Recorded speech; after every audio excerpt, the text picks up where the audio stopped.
ಇನ್ನು DCM DK Shivakumar ಕೂಡ ಮಾತನಾಡಿದ್ರು. ಜೆಡಿಎಸ್ನ ಅಗ್ರಗಣ್ಯ ನಾಯಕ ನವರಂಗಿ ನಕಲೇಸ್ವಾಮಿ ಅಂತ ಹೇಳಿದ್ದಾರೆ. ಜೆಡಿಎಸ್ನ ಅಗ್ರಗಣ್ಯ ನಾಯಕ ನವರಂಗಿ ನಕಲೇಸ್ವಾಮಿ ಬರೀ ಬುರುಡೆ ಬಿಡುವಂತ ನವರಂಗಿ ನಕಲೇಸ್ವಾಮಿ ಅಂತ ಎಚ್ ಡಿ ಕುಮಾರಸ್ವಾಮಿ ವಿರುದ್ಧ ಡಿಸಿಎಂ ಡಿಕೆ ಶಿವಕುಮಾರ್ ಪರೋಕ್ಷ ವಾಗ್ದಾಳಿ ನಡೆಸಿದ್ರು.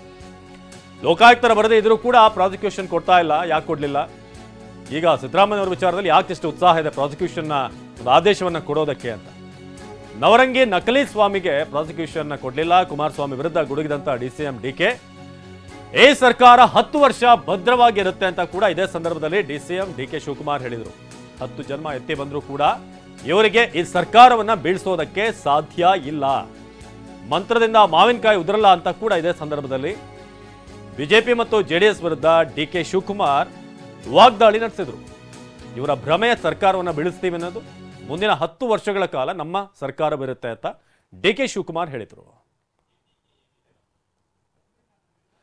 ಸೊ ಜೆಡಿಎಸ್ನ ಅಗ್ರಗಣ್ಯ ನಾಯಕ ನವರಂಗಿ ನಕಲೇಸ್ವಾಮಿ ಅಂತ ಹೇಳಿದ್ದಾರೆ. ಹೇಗೆ ಕುಮಾರಸ್ವಾಮಿ ಡಿಕೆ ಶಿವಕುಮಾರ್ ಅವ್ರನ್ನ ಈ ಸಿ ಡಿ ಶಿವು ಅನ್ನೋ ಮಾತಲ್ಲ ಏನು ಹೇಳ್ತಾ ಇದ್ದಾರೆ, ಅಥವಾ ಮಹಾನಾಯಕ ಅಂತ, ಹಾಗೇನೆ ಇತ್ತ ಈಗ ಡಿಕೆ ಶಿವಕುಮಾರ್ ಕೂಡ ಕುಮಾರಸ್ವಾಮಿ ವಿರುದ್ಧ ಜೆಡಿಎಸ್ನ ಅಗ್ರಗಣ್ಯ ನಾಯಕ ನವರಂಗಿ ನಕಲೇಸ್ವಾಮಿ ಅಂತ ಹೇಳಿದ್ದಾರೆ.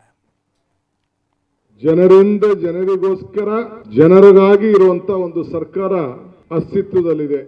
ನಾವು ಕೊಟ್ಟಿರುವಂತಹ ಒಂದು ಸಂವಿಧಾನದ ಹಕ್ಕು ಇವತ್ತು ನಮಗೆ ಅದನ್ನ ಉಪಯೋಗಿಸ್ಕೊಂಡು ದುರುಪಯೋಗವನ್ನ ಮಾಡ್ತಾ ಇದ್ದಾರೆ.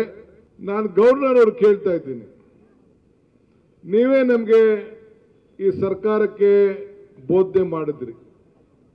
ಯಾಕೆ ಬೋಧನೆ ಮಾಡಿದ್ರಿ? ಜನ ಆಯ್ಕೆ ಮಾಡಿ ನಮ್ಮನ್ನ ಕಳಿಸ್ಕೊಟ್ಟಿದ್ದಾರೆ ಅಂತ ಹೇಳಿ ಎಲ್ಲ ನಮ್ಮ ಮಂತ್ರಿಮಂಡಲದ ಎಲ್ಲ ಸದಸ್ಯರಿಗೆ ಬೋಧನೆ ಮಾಡಿ ನಮ್ಮ ಸರ್ಕಾರನ ರಚನೆ ಮಾಡಿ ಆದೇಶ ಹೊರಡಿಸಿದ್ರಿ. ಈಗ ಯಾಕೆ ಈ ಒಳಸಂಚು ನಡೆಸ್ತಾ ಇದ್ದೀರಿ?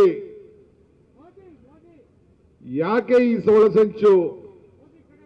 ನಿಮಗೆ ಕೊಟ್ಟಿರೋದು ಸಂವಿಧಾನದ ಜವಾಬ್ದಾರಿ, ಪ್ರಜಾಪ್ರಭುತ್ವದ ವ್ಯವಸ್ಥೆಯಲ್ಲಿ ಇರುವಂತಹ ಒಂದು ಶಕ್ತಿ ಮೇಲೆ ಆ ಸಂವಿಧಾನವನ್ನು ನೀವು ಕಾಪಾಡಬೇಕೇ ಹೊರತು ಸಂವಿಧಾನವನ್ನ ವಿರೋಧಿ ಮಾಡಿಕೊಂಡು ಸಂವಿಧಾನವನ್ನ ದುರುಪಯೋಗವನ್ನು ಮಾಡಿಕೊಂಡು ಆ ಕುರ್ಚಿಗೆ ಕಳಂಕ ತರಬಾರದು ಅನ್ನೋ ದೃಷ್ಟಿಯಿಂದ ಇವತ್ತು ನಿಮಗೆ ನಾವು ಸಲಹೆಯನ್ನು ಕೊಡಲಿಕ್ಕೆ ನಾವು ಈ ಹೋರಾಟವನ್ನು ನಾವು ಮಾಡ್ತಾ ಇದ್ದೇವೆ.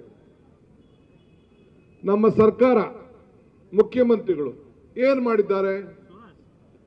ನೀವು ಹೇಳಿದ್ದೀರಿ ಅಗಾರವಾದಂತ ಆರೋಪಗಳು ನನಗೆ ಗೊತ್ತಾಗಿದೆ ಅಂತ ತಿಳಿಸಿದ್ದಾರೆ. ಏನ್ ಗೊತ್ತಾಗಕ್ಕೆ ಏನಾದ್ರು ನಿಮ್ಗೆ ಎನ್ಕ್ವೈರಿ ಮಾಡಿದ್ದೀರಾ?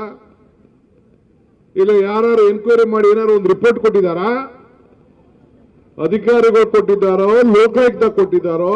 ಯಾರು ಕೊಟ್ಟಿದ್ದಾರೆ ನಿಮ್ಗೆ? ಗವರ್ನರ್ ಸಾಹೇಬ್ರೆ, ಜನತಾದಳದ ಅಗ್ರಗಣ್ಯ ನಾಯಕ ನವರಂಗಿ